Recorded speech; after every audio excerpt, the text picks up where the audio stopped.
It's your boy, Edwardo Jackson, back with your DraftStream final scoring update and talent pool preview.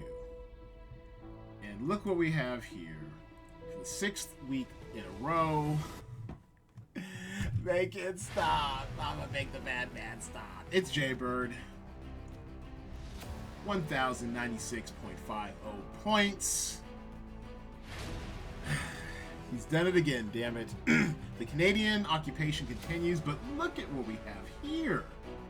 Late arriving, thrusting from the middle of the pack. It's Ottergy Studios with his first ever cash in the DraftStream game. Congratulations, Ottergy Studios. We'll take a look at your call sheet in a moment. Doing the improbable. Jaybird also swept the league. That's right, due to a tiebreaker, because tiebreakers matter, y'all. He also took the $10 low ball bonus for a total haul this week of, I believe, what's that? $60, 50 for first, and 10 for the bonus, so $60 American going to the Canadian sensation, Jaybird.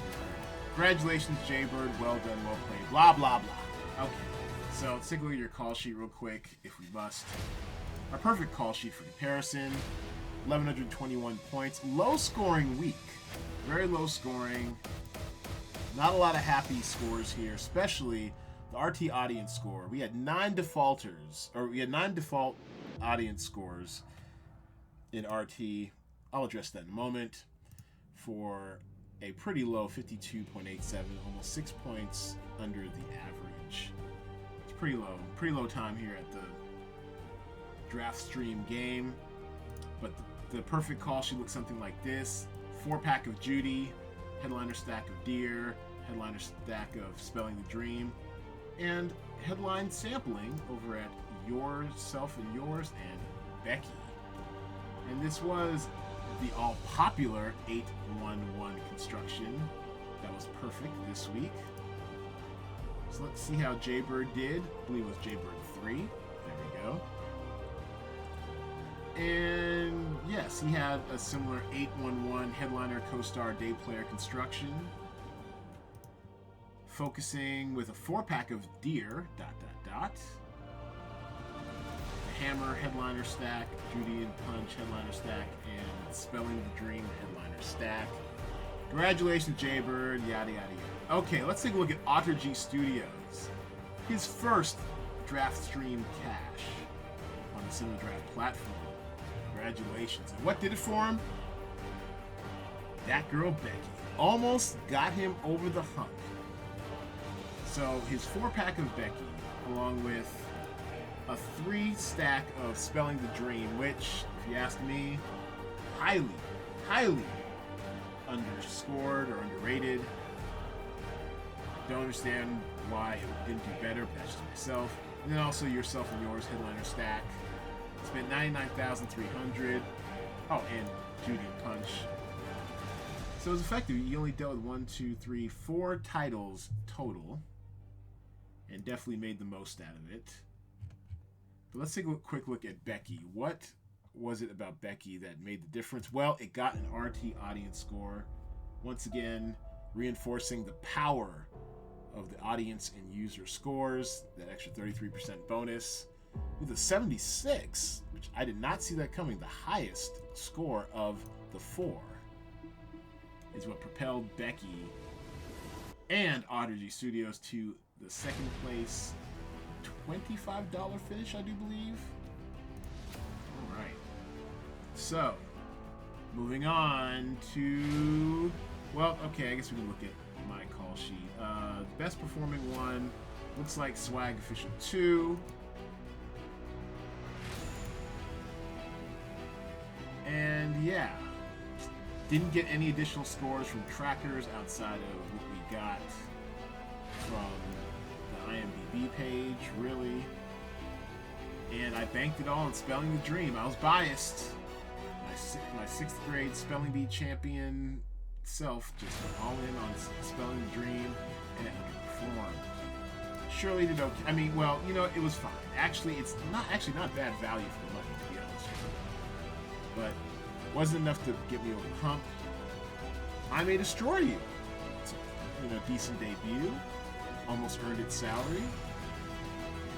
And Hammer, okay value, although on the little scene of TV.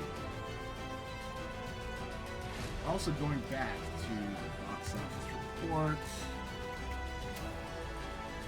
Looks like I mean, just another case of how low a weekend scoring it was. 92.04 was our highest score. With our lowest, look at the last days of American Crime, just dragging the average down. Just look at yourself.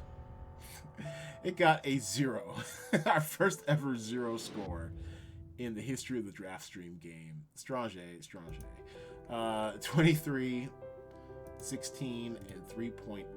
Yikes! Just, I mean, it doesn't get worse than that. And I'm still flirting with the idea of seeing this movie. Sometimes you just want to see how big a train wreck it'll be. But yeah, that's pretty bad. And actually, speaking of, let's go to our lowball call sheet. And it dominated the lowball call sheet. 8. It had a max pack of the last days of American Crime. I mean, 26.85. It's not gonna get much lower than that. Esther Pavitsky, Hot for My Name, was a straight up defaulter. Ugh. So, I don't know. Maybe I'll contemplate doing specials, comedy specials again in the future. Comedy Central, You Let Us All Down, and Country at Heart on the Hallmark Network gained only 1 score, which I believe was a quite mediocre 5.3 in the IMDb user score. Let's check in on a few other interesting call sheets. JDev just out by 3.05 points from the money. You're getting closer every week, JDev. I feel you. And taking a look at his call sheet again real quick. JDev, our single entry specialist, almost pulled it out. Where'd he end up short? Country at Heart. Although it was a punt, it was a punt that was kind of holding him back. Honestly, I'm not sure what else he could have done given this construction. He needed more juice out of possibly Hammer. Spelling the Dream also let him down. And would it have killed you, Dear ... to have gotten some more scores? Dear ... screwed a lot of people. It had the 100 critic score, but no Rotten Tomato audience score. No Metacritic score. Just kind of stayed stuck around that number. And then also note that these magenta colored cells means that it was a tiebreak winner. Congratulations to all you tiebreak winners out there.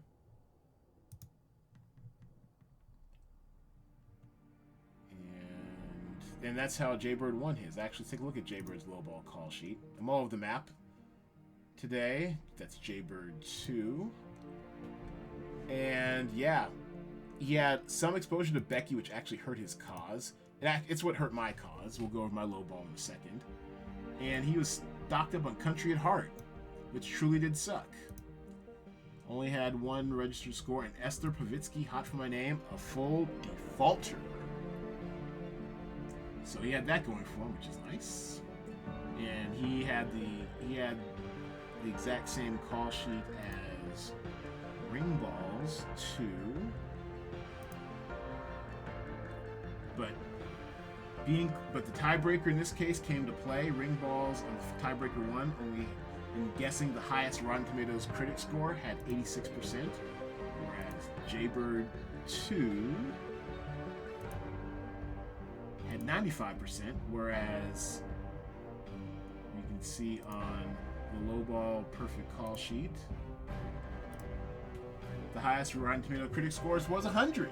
So the differential, 5, being being smaller than 14, gives Jaybird closest to the pin and the $10 bonus. Congratulations, Jaybird. Where did I fall short? Well, damn it, it was Becky, the same movie that propelled Audigy Studios to its first ever DraftStream cash. That's what did it in for me. I was banking on Becky and going lower. I was hoping for a Rotten Tomatoes audience score. Well, I got it. Be careful what you wish for. It went high instead of low and cost your boy the low ball and an additional $10 into the prize pool next week. Somehow you guys will have to get by on another $50 prize pool. Congrats, sir. Okay. Oh, and of course, our weekly check-in with the Draft Mom. 14th. Where did it all go wrong, Draft Mom? Let's take a look at the Brown Baby call sheet. There she goes. DraftStream mascot at your service. And we go green. Oh, definitely underperformed for that price. Can you hear me? Underperformed. Country at heart. Just dead in the water. I know you're punting, Mom, but goodness gracious, that did nothing. Deer let you down some. Although, honestly, in this low-scoring weekend, I mean, it actually might have made value. Esther Pavitsky did not show up. She is so not hot for her name. And Hammer. Could have laid down the hammer a little bit more, although it's okay now. So that's this week. That's last week's action. Let's transition to next week. Oh, and just a reminder, everybody, make sure you take advantage of the master call sheet. Oh, sorry, the master score sheet. The master score list. There it is. Damn it. Use your words. This is your master score list. It's easy to go up to File, make a copy, and then you can sort it however you want. Extract some meaningful data. Try to do some projections of your own. All the data is at your fingertips. Use it to make better call sheets. Okay, so moving on.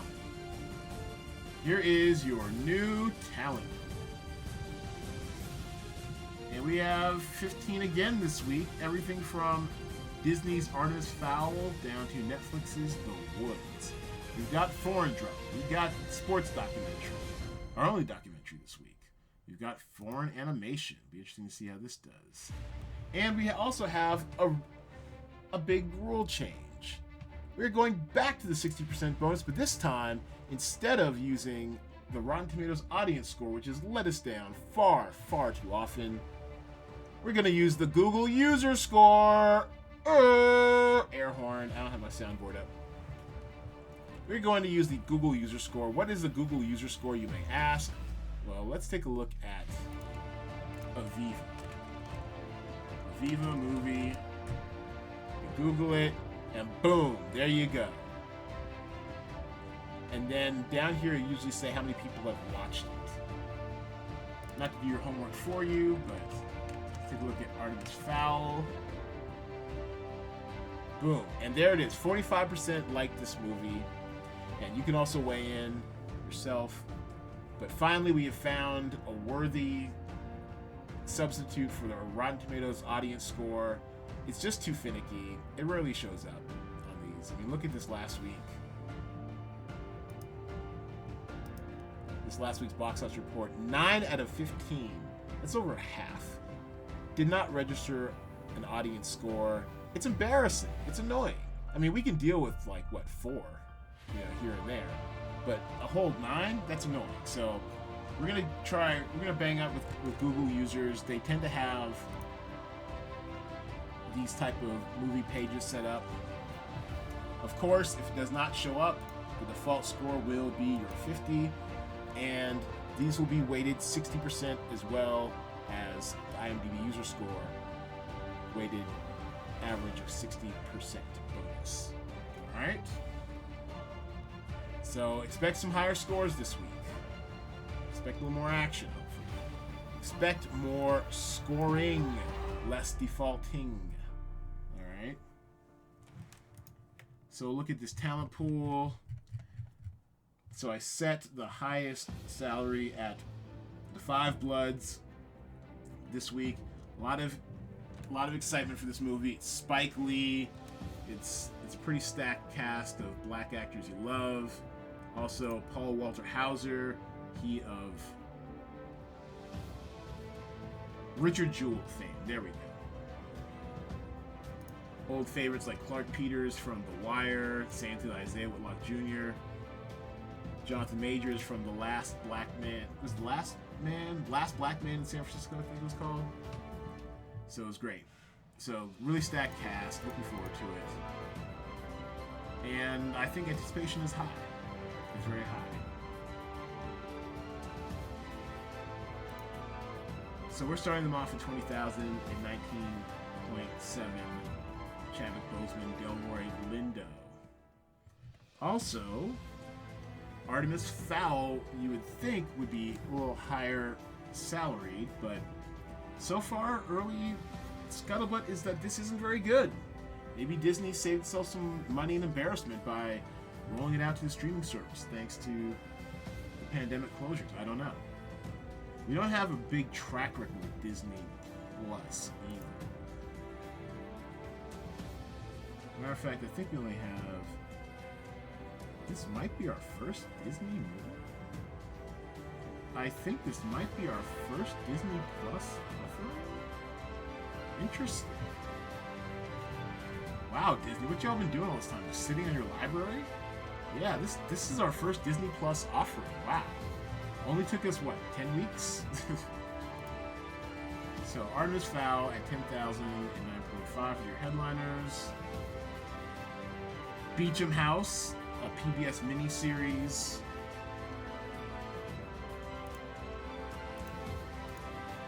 Might be some value here. Oh, wow. Okay, off to a good start, I think. What else do we have? Crossing Swords, Animation.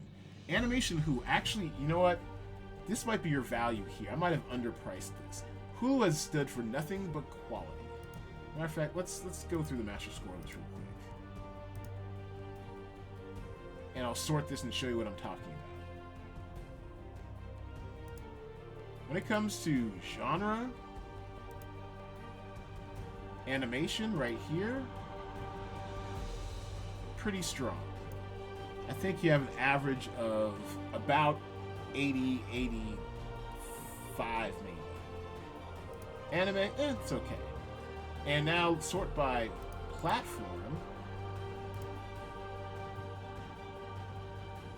And we've had 5 Hulu titles.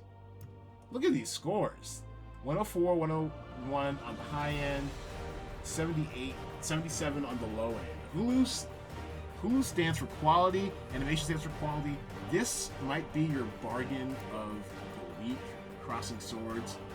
It's animated, it's Hulu. Honestly, now that I see my master score list, and that's my bad.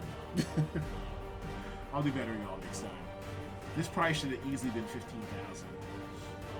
This probably could score a 90 on Thursday and end up over 100 by final score. So this might be some good value here. Take advantage of it. That's why this game isn't necessarily solvable. There will always be human error in pricing. So take advantage of some of this value pricing. Lavo Citabo. A foreign comedy. I don't know much about it. You might be wondering why the 8800 with a cast of lesser known to American stars, but Prime's a decent platform, and I believe it's got some early ratings, so 8800 might be an interesting look for Gulabo Citabo. Infamous Bella Thorne, everyone's favorite hot mess, is in a virtual studio film. That's another thing too. Check out these virtual theaters platforms.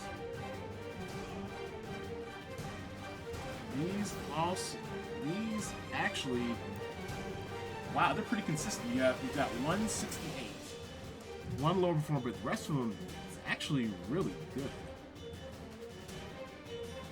Yeah, I mean, you're looking at probably an average of 90. God, that might be some more value there for you too. 9,000 for Bella, 8,800 for her co-headliner, Marisa Coughlin. Marisa Coughlin, there we go.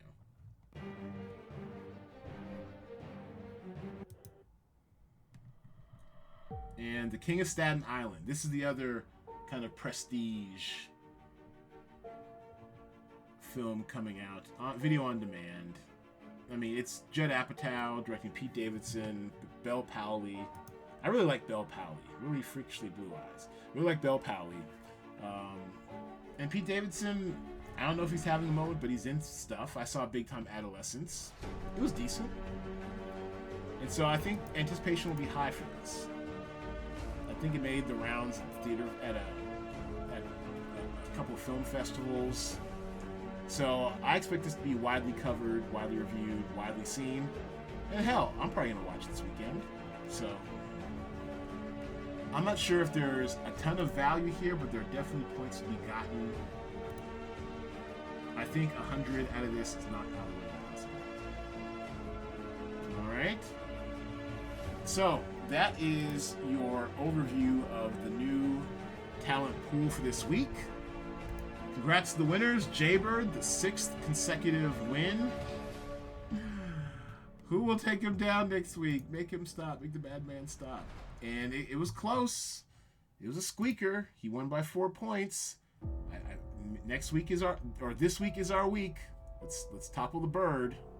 Thanks for playing, everybody. Thanks for your feedback and helping us make the game better. Oh, a reminder, low ball. This week we have changed the rules.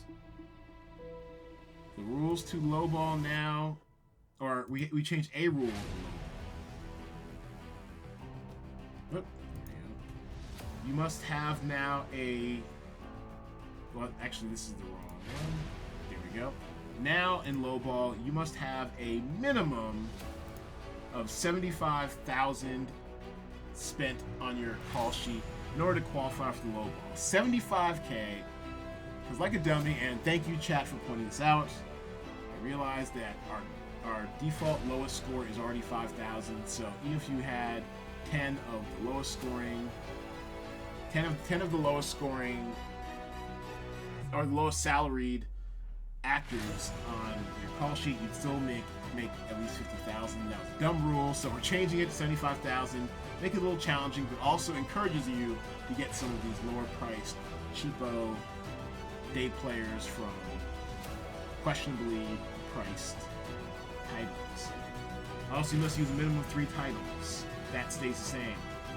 A general rule change, though, is, and we haven't had an episode of it yet, but when you are making out your call sheets proper, not in full, you must have at least one actor from 2 or more different titles. So you can't full stack all 10 actors from one program. Alright? That's the other major rule change. Other than that, now we're wrapping it up. Thanks for your support. Thanks for playing. I appreciate everything and the feedback. I'm looking forward to playing with you all again this week. It's another 3-max week, so break out those exotic strategies accordingly. Thanks for playing. Thanks for watching. And I will see you guys on Thursday.